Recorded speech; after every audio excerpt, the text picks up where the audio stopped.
दोस्तों नमस्ते। जैसा कि आज की क्लास में अपन देख रहे हैं तुगलक वंश। पहले अपन ने देखा था अलाउद्दीन खिलजी और अलाउद्दीन खिलजी की उत्तरी एवं दक्षिणी भारत की विजय। आज के टॉपिक में अपन देख रहे हैं तुगलक वंश, जिसमें मोहम्मद बिन तुगलक, गयासुद्दीन तुगलक अपन देख चुके हैं। इसमें अपन को देखना है मोहम्मद बिन तुगलक एवं उसकी योजनाएं। सबसे पहले देखते हैं मोहम्मद बिन तुगलक का राज्यारोहण। क्योंकि मोहम्मद बिन तुगलक ने 1325 ईस्वी सन से 1351 ईस्वी सन तक दिल्ली सल्तनत पर शासन किया था। राज्यारोहण में अपने पिता गयासुद्दीन तुगलक की मृत्यु के बाद में उल्गू खां, जिसका उपनाम था जूना खां, मार्च 1325 ईस्वी सन में मोहम्मद बिन तुगलक के नाम से दिल्ली सल्तनत के सिंहासन पर विराजमान हुआ था। सुल्तान गयासुद्दीन ने मोहम्मद बिन तुगलक को पहले ही अपना राजकुमार घोषित कर दिया था, जिसके कारण उनके राज्यारोहण में ज़्यादा विरोधी भावना नहीं आई थी। आगे देखते हैं। इसमें ही जनता ने उल्गू खां के राज्यारोहण का प्रसन्नता से स्वागत भी किया था।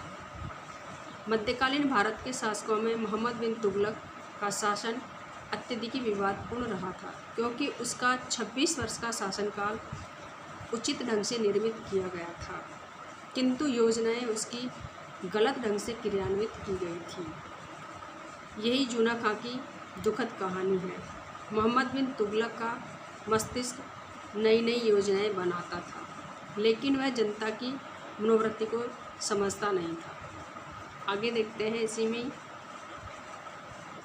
लेकिन मोहम्मद बिन तुगलक के शासनकाल में दिल्ली सल्तनत विस्तार के सर्वोच्च शिखर पर पहुंच गया था, क्योंकि वह भी एक साम्राज्यवादी शासक था। मोहम्मद बिन तुगलक एक नवीन अन्वेषण करने वाला एवं एक महत्वाकांक्षी सम्राट था।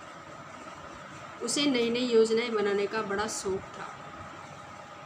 उसने सिंहासन पर बैठते ही कई प्रकार की योजनाएं बनाई थी, जिसमें नंबर 1 अपन देखते हैं दोआब में कर वृद्धि, जो कि 1325 ईस्वी सन में लागू की गई थी। मोहम्मद बिन तुगलक की राजस्व नीति का प्रमुख अंग था राजस्व में वृद्धि करना, लेकिन राजस्व की यह वृद्धि साम्राज्य के सभी भागों में नहीं करके केवल दोआब नामक क्षेत्र में ही की गई थी, क्योंकि दोआब इस प्रकार की योजना के लिए एक उपयुक्त प्रदेश माना जाता था। दोआब को एक उपजाऊ क्षेत्र भी घोषित किया गया था। यहाँ पर उत्पादन अच्छा होता था, अतः यहाँ के किसान राजस्व की बढ़ी हुई मात्रा का भार आसानी से उठा सकते थे। इसी कारण मोहम्मद बिन तुगलक ने दोआब नामक क्षेत्र में केवल राजस्व की वृद्धि की, न कि और सभी जगह। इतिहासकार बरनी के अनुसार दोआब में 10 और 20 गुना वृद्धि की गई थी, लेकिन इन बढ़े हुए करों को दोआब की जनता ने पसंद नहीं किया था। दोआब की जनता का दुर्भाग्य ये भी था कि उस वर्ष दोआब में बहुत भयंकर अकाल पड़ गया था। इस कारण किसानों की दशा अत्यंत दयनीय हो गई थी। नए करों का भुगतान करना तो दूर की बात थी, उनके लिए भूमि कर चुकाना भी बहुत मुश्किल हो गया था। इसी समय राजस्व कर्मचारियों ने करों को वसूल करने में कठोरता का बर्ताव जनता के साथ किया था।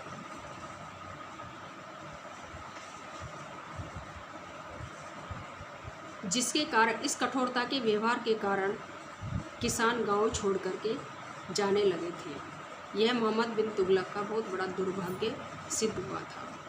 इसी में आगे देखते हैं। स्वयं सुल्तान भी दोआब गया और वहाँ की जनता को कर समय पर नहीं देने के कारण उसने भी कड़ा दंड दिया था।